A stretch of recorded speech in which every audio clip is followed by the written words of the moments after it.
I invite you to make these adorable cookies for your baptism. Ingredients: cookies to decorate, royal icing in white and green. Do you have your cookies ready to decorate? If not, watch our decorated cookie recipe video. Colour the cookies with royal icing of your chosen pastel colours for your baptism.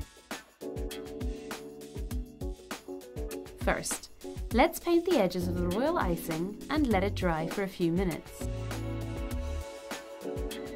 Then fill the inside of the cookies and let it dry again, this time preferably overnight. Finally, paint the details of the cookies. We recommend changing to a thicker nozzle to fill the cookies and adjust the consistency of the royal icing to encourage the icing to melt easier. I think they'll look great at my event. What do you think? Leave your comments below and let us know.